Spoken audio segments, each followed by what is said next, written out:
그는 석유 업계의 질서를 세우는 것이 마치 우주의 질서를 세우는 것처럼 신성한 임무라고 생각했다. 그는 미국 가정의 예측 가능성과 값싼 석유를 가져다 주기 위한 십자군 원정에 올라 있었다. 스탠더드 오일을 독점 기업으로 만드는 것은 그의 깊은 종교적 확신과 완벽하게 맞아떨어지는 일이었다. 진심으로 이것을 믿었기에 그는 무자비하게 경쟁자들을 뒤에서 조정하거나 망쳐놓고 입법자들에게 뇌물을 주고 법을 짓밟으면서도 양심의 거리낌을 느끼지 않았다. 스탠더드 오일의 가짜 경쟁사를 만들어내고 장기적으로 본인에게 도움이 될 폭력적 파업을 일으키고 이용할 수 있었다. 펜실베니아 철도의 경우 같은 예를 통해 알 수 있다. 이 내러티브를 믿었기 때문에 그는 더욱더 기운을 내고 공격적이 될 수 있었고 그를 상대하는 사람들을 반대로 혼란을 느꼈다. 어쩌면 저 사람이 하는 일이 뭔가 좋은 일일지도 몰라.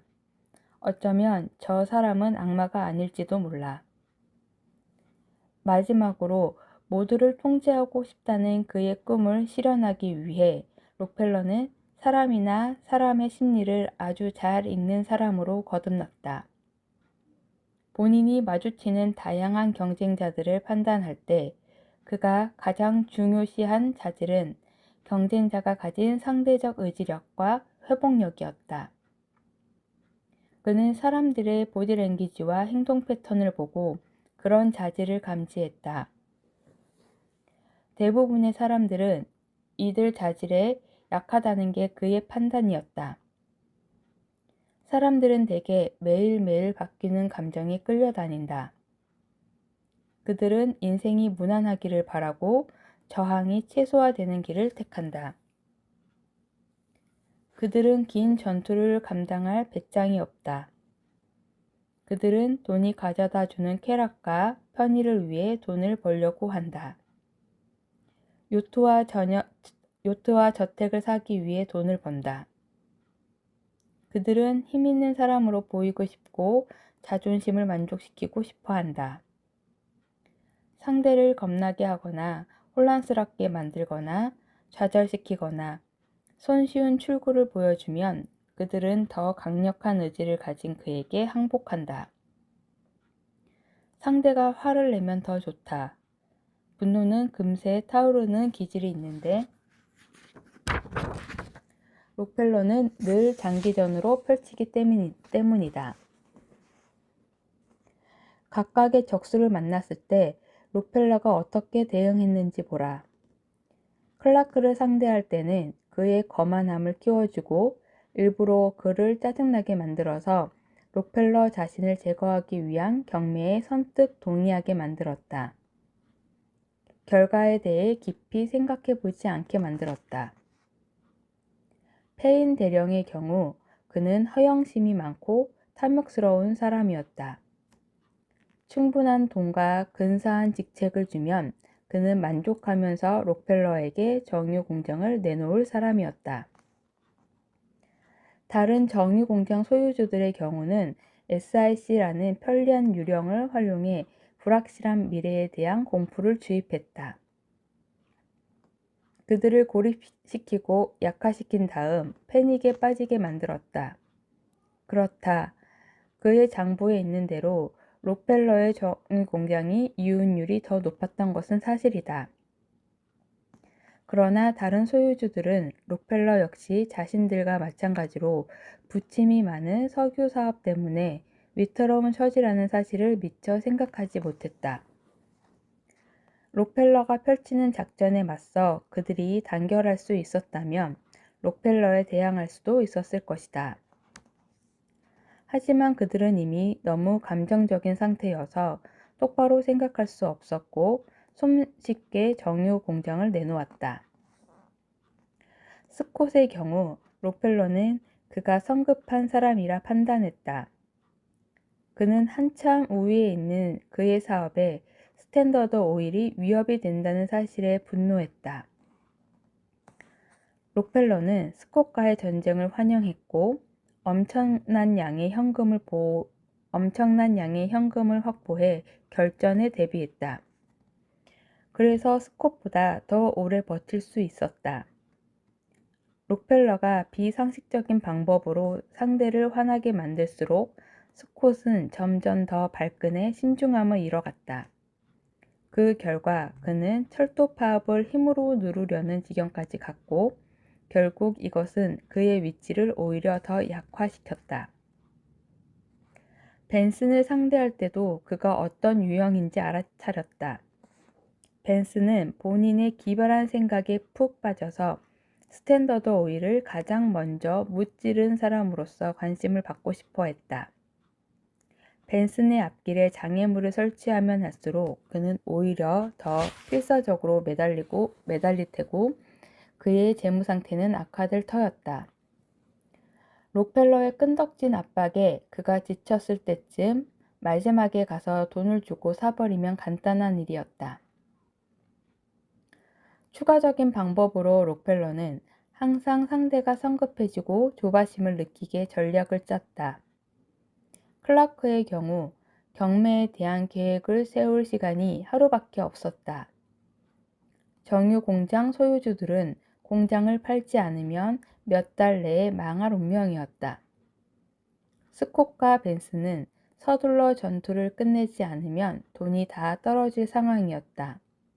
그래서 이들은 더 감정적이 됐고 제대로 전략을 세우기가 힘들었다. 이 점을 알아야 한다. 당신도 당신 분야에서 록펠러 같은 사람을 언제든지 마주칠 수 있다. 이런 유형을 원시적 공격자와 대비시켜 세련된 공격자라고 부르기로 하자. 원시적 공격자는 아주 쉽게 흥분하는 유형이다. 누가 그의 열등감이나 약점을 자극하면 곧장 폭발한다. 그들은 자제심이 부족하기 때문에 살면서 크게 성공하지 못하는 편이고 많은 사람들을 괴롭히고 상처를 준다. 세련된 공격자는 그보다 훨씬 교묘하다. 그들은 최고의 위치까지 올라가 내려오지 않을 수도 있다. 자신의 수법을 감추고 관심을 다른 데로 돌리고 사람들의 감정을 가지고 놀 줄 알기 때문이다. 그들은 대부분의 사람이 대치 상황이나 장기전을 좋아하지 않는다는 사실을 안다. 그래서 그들은 상대에게 겁을 주거나 지레 지쳐 나가 떨어지게 만든다. 그들은 본인의 공격성뿐만 아니라 우리의 유순함을 이용한다. 당신이 만나게 될 세련된 공격자가 꼭 록펠러처럼 성공한 사람이란 법은 없다. 그는 당신의 상사일 수도 있고 라이벌일 수도 있고 이제 막 치고 올라오는 모사꾼 동료일 수도 있다. 그들을 알아볼 수 있는 간단한 신호가 하나 있다. 그들은 특별한 재능을 통해서가 아니라 공격적 에너지를 주된 무기로 목적지에 도달한다는 사실이다. 그들의 업무의 질보다는 권력을 축적하는 것을 중시한다. 그들은 그 어떤 경쟁이나 도전도 뭉개버리고 본인의 위치를 사수하기 위해서라면 못할 일이 없다. 그들은 권력을 나눠 갖는 것을 좋아하지 않는다. 이런 유형을 상대하다 보면 화가 나거나 무서워서 상대의 존재를 더 과장하게 인식하고 그들 손에 놀아나는 경향이 있다. 상대의 사악한 성격에 집착한 나머지 상대가 실제로 뭘 하려는지 면밀히 살피지 못하게 된다. 종종 우리는 그들이 투영하는 겉모습이나 강한 상대일 것 같다는 착각, 공격적이라는 평판에 무릎을 꿇고 만다. 이들을 상대하는 방법은 감정적 온도를 내리는 것이다. 먼저 상대에 대한 신뢰와 전설이 아니라 그 사람 개인을 보라. 상대의 주된 동기가 무엇인지 이해하라. 그들은 주위 환경과 주변 사람들에 대한 통제력을 갖는 것이 목적이다. 록펠러의 경우에서 보듯이 그들이 통제력에 대한 욕구로 덮어 감추고 있는 이면에는 겹겹이 쌓인 초조함과 불안이 있다. 우리는 그 안에 있는 겁먹은 어린아이를 보아야 한다. 예측 불가능한 것만 보면 겁에 질려버리는 어린아이 말이다. 그러면 상대를 있는 그대로 볼 수 있고 상대에게 주눅들지 않을 수 있다. 그들은 우리의 생각과 감정을 통제하고 싶어 한다. 상대에게 그런 힘을 주지 마라. 내 감정이 아니라 상대의 행동과 내 전략에 집중하라. 상대의 진짜 목표를 분석하고 예측하라. 상대는 당신에게 아무 선택권이 없다는 생각을 주입하고 싶어 한다. 항복을 피할 수 없으며 그의 상황을 빠져나갈 최선의 길이라고 말이다. 그러나 우리에게는 언제나 선택권이 있다. 서로 상대가 나의 상사여서 지금은 투항해야 하더라도 내면의 독립성을 유지한 채 상사가 실수를 하거나 약해질 때를 대비한 계획을 세울 수 있다. 상대의 약점이 무엇인지 당신이 알고 있는 사항을 활용해 그들을 끌어내려라. 상대가 들려주는 그의 논리, 관심을 딴 데로 돌리려는 간사한 시도를 간파하라. 상대는 종종 고개란 척하거나 자신이 다른 악의 무리의 희생자라도 되는 것처럼 자신을 포장할 수도 있다. 상대가 더욱 확신에 차서 이야기할수록 뭔가를 숨기고 있다는 신호다. 종종 그들은 매력적이거나 카리스마 넘치게 보일 수도 있다는 사실을 기억하라. 그런 겉모습에 현혹되지 마라. 상대의 행동 패턴을 보라. 과거에 다른 사람들을 등쳐먹은 사람이라면 지금도 그러는 중일 것이다. 아무리 상냥하고 매력적으로 보이더라도 절대로 그런 사람을 동업자로 들이지 마라. 그들은 열심히 일하는 당신 등에 업혀가다가 주도권을 빼앗을 것이다. 그들의 실질적 강점과 공격적 의도를 현실적으로 평가하는 게 최선의 방어책이다.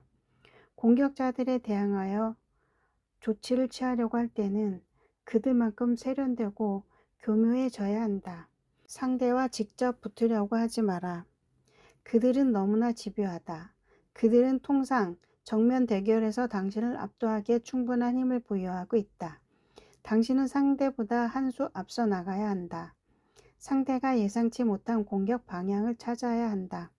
그들의 설명에 숨어있는 위선이나 상대가 그동안 사람들에게 숨기려고 했던 과거의 더러운 행적을 폭로하겠다고 위협하라. 당신과의 싸움이 생각보다 출혈이 크겠다는 느낌이 들게 하라. 당신도 기꺼이 더러운 술수를 쓸 수 있다는 것. 하지만 오직 방어적인 입장에서만 그렇게 하겠다는 것을 보여줘라. 당신이 특별히 영리한 사람인데 비해 상대적으로 약하고 노출된 사람처럼 보인다면 미리 준비해 놓은 사항을 상대가 성급하게 공격하게끔 미끼를 던져라. 종종 가장 현명한 전략은 그들의 손에 놀아났던 사람들과 연대의 힘을 키우고 숫자의 우위를 만들어내는 것이다. 공격자들이 종종 원하는 대로 얻어가는 이유는 당신이 지금 그들과 싸우면 잃을 게 너무 많다고 생각해 겁을 내기 때문임을 명심하라. 그러나 당신은 지금이 아니라 장기적으로 무엇을 잃게 될지 계산해야 한다. 그들이 지배 우위를 갖게 되면 당신은 당신 분야에서 영향력을 키우거나 사업을 확장할 수 있는 여지가 줄어든다. 그들에게 맞서지 못한 것 때문에 당신의 품이나 자존감도 훼손될 수 있다. 순수히 항복하는 게 습관이 되어 당신의 행복이 철저히 망가질 수도 있다. 오히려 공격자의 존재를 당신의 투지를 자극하고 자신감을 키울 수단으로 활용하라. 공격자에 맞서 그를 능가하는 것은 인간으로서 우리가 누릴 수 있는 가장 만족스럽고 명예로운 경험이 될 수도 있다. 사람들은 사랑을 바라는 온화하고 상냥한 존재가 아니다. 그저 공격을 받아 자신을 지키는 게 아니라 강력한 공격 욕망은 그들이 타고난 재능의 일부라고 봐야 한다. 인간 본성의 열쇠, 공격성은 모든 인간에게 잠재되어 있다. 우리는 나 자신이 비교적 평화롭고 유쾌한 사회 구성원이라고 생각하고 싶어 한다. 우리는 뼛속까지 사회적 동물이어서 나 자신이 내가 속한 공동체에 협조적이고 충성한다고 스스로를 설득해야 한다. 하지만 가끔 우리는 누구나 이런 자기평가에 반하는 행동을 한다. 직장 생활이 위태롭거나 누가 내 커리어를 가로막고 있다고 느끼는 순간이 바로 그런 때가 될 수 있다. 아니면 내가 한 일에 대해 마땅히 받아야 할 관심이나 인정을 받지 못했다고 믿는 순간이 그런 때일 수도 있다. 혹은 경쟁적으로 불안해졌을 때일 수도 있다. 아니면 연애나 결혼 생활에서 상대의 행동을 바꾸려 했으나 실패하고 좌절했다거나 버림을 받을 것 같다고 느끼는 순간일 수도 있다. 이런 좌절과 분노, 불안, 공포, 조바심에서 우리는 갑자기 나 자신이 평소답지 않게 단호해진 것을 발견한다. 내 직장을 사수하기 위해 약간 극단적인 일을 했을 수도 있고, 나를 방해하는 동료를 밀어낼 수도 있다. 쉽고 빠르게 돈을 벌기 위해 뭔가 의심스러운 책략을 썼을 수도 있고, 관심을 받으려고 무리를 했을 수도 있다. 우리는 호전적이 되고 배우자를 통제하려 들고 앙심을 품고 소셜미디어에서 누군가를 공격하기도 했다. 그런 순간 우리는 선을 넘을 만큼 공격적이 된다. 흔히 이렇게 행동할 때 우리는 내 행동을 스스로에게 그리고 다른 사람들에게 정당화한다. 다른 선택이 없었다. 위협을 느꼈다. 부당한 대우를 받고 있었다. 사람들이 도와주지 않고 나를 해치려고 했다. 내가 먼저 그런 것이 아니다. 이런 식으로 우리는 내가 상상하는 평화로운 존재라는 나 자신에 대한 평가를 계속 유지할 수 있었다. 흔히 이렇게 행동할 때 우리는 내 행동을 스스로에게 그리고 다른 사람에게 정당화한다. 다른 선택이 없다. 위협을 느꼈다. 부당한 대우를 받고 있었다. 사람들이 도와주지 않고 나를 해치려 했다. 내가 먼저 그런 것이 아니다. 이런 식으로 우리는 내가 상상하는 평화로운 존재라는 나 자신에 대한 평가를 계속 유지할 수 있었다. 우리가 눈치채는 경우는 거의 없지만 우리의 공격 성향이 표변화되는 좀 더 교묘한 사례들도 관찰할 수 있다. 나보다 더 공격적인, 위압적인 존재를 만났을 때 우리는 종종 내가 평소보다 더 고분고분하게 구는 것을 발견하곤 한다. 상대가 힘있는 사람이라면 심지어 다소 알랑거릴지도 모른다. 그러나 나보다 약하거나 순한 것이 분명한 사람들을 만났을 때는 종종 내 안에 사자 같은 구석이 무의식적으로 튀어나오기도 한다. 상대를 돕기로 결정하지만 어쩌면 거기에는 경멸이나 우월감이 함께 섞여 있을 수도 있다. 우리는 그들을 도우려고 하면서 그들의 삶을 이래라 저래라 하면서 나의 조언을 강압적으로 밀어붙이고 다소 공격적이 된다. 혹은 상대에 대해 별로 동정심을 느끼지 않는 경우라면 어떤 식으로든 내 목적을 위해 상대를 이용해야겠다는 함부로 다뤄야겠다는 기분이 들지도 모른다. 이런 것들은 모두 무의식적으로 일어난다. 일반적으로 우리는 이것을 공격성으로 경험하지는 않지만 그럼에도 불구하고 나의 내면의 강인함을 상대와 비교하면서 어쩔 수 없이 나의 공격 수준을 낮추거나 높이게 되고 만다. 이런 내가 생각하는 나와 종종 나타나는 나의 실제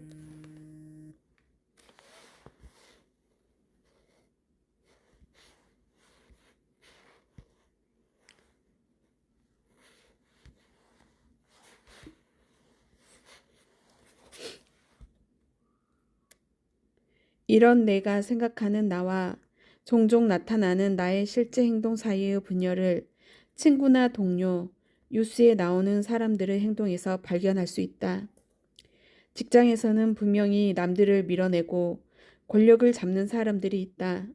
어쩌면 내가 한 일의 공을 가로채고 내 아이디어를 훔쳐가고 나를 프로젝트에서 배제하고 권좌에 있는 사람들과 더 강력하게 한 편을 먹을 수도 있다.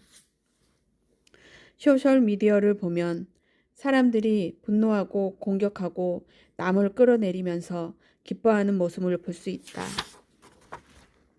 권력자의 아주 작은 흠집을 목격한 언론이 얼마나 대단한 에너지를 내는 생길지, 이후 어떤 광란이 따르는지 쉽게 볼 수 있다. 영화나 게임에서 횡행하는 폭력이 엔터테인먼트로 둔갑하는 것을 관찰할 수 있다.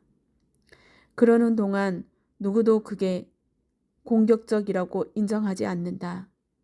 사실 사람들은 그 어느 때보다 얌전하고 진보적으로 본다. 분열은 매우 깊다. 이것은 다음과 같은 뜻이다. 과거에도 현재에도 인간은 수많은 폭력과 공격을 저지를 수 있었다는 것을 우리는 모두 알고 있다. 세상에는 사악한 범죄자와 탐욕스러운 비양심적인 사업가, 호전적인 협상과 성폭행범이 있다는 것을 우리는 알고 있다. 그러나 우리는 그런 사례와 우리 자신 사이에 엄격한 선을 긋는다. 내가 공격적인 순간과 남들의 저런 극단적인 순간에 관해 그 어떤 형태의 스펙트럼도 상상할 수 없게끔 강력한 벽을 세워둔다. 사실 우리는 나 자신만 제외하고 더 강한 공격을 묘사하는 뜻으로 저런 단어들을 정의한다. 호전적이고 먼저 시작했고 공격적인 사람은 늘 내가 아니라 상대방이다. 이는 인간 본성을 아주 깊이 오해하는 것이다. 공격은 모두에게 잠재한 성향이다. 그것은 인간이라는 종에 새겨져 있는 성향이다. 우리가 지구상에서 발군의 동물이 된 것은 바로 이 공격적인 에너지, 그리고 그것을 충분히 보충해준 지능과 괴활함 덕분이다. 우리가 문제를 공략하고 내가 살기 쉽도록 환경을 바꾸고 불의에 맞서 싸우고 대규모로 무언가를 만들어내는 과정에서 이 공격성을 떼어낼 수는 없다. 공격이라는 단어의 라틴어 어원은 앞으로 내딛다 라는 뜻이다. 이 세상에서 자신의 주장을 내세우거나 무언가를 만들어내거나 변화시키려고 할 때 우리는 바로 이 에너지를 활용하고 있는 것이다. 공격은 궁극적 목적에 이바지할 수 있다.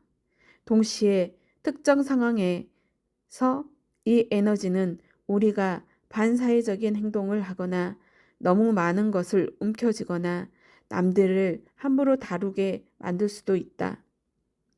이렇게 긍정적인 부분과 부정적인 부분은 동전의 양면이다. 분명히 사람들 중에는 남보다 더 공격적인 사람이 있지만 누구나 공격의 부정적 측면으로 빠져들 수 있다. 인간의 공격성은 일종의 스펙트럼이고 누구나 그 스펙트럼 위에 한 자리를 차지하고 있다. 우리의 진짜 본성을 알지 못하면 많은 문제가 야기된다. 우리는 무슨 일이 벌어질지 깨닫지도 못한 채 부정적 의미에서 공격적으로 변할 수도 있고 도를 넘은 것에 대한 책임을 져야 할 수도 있다.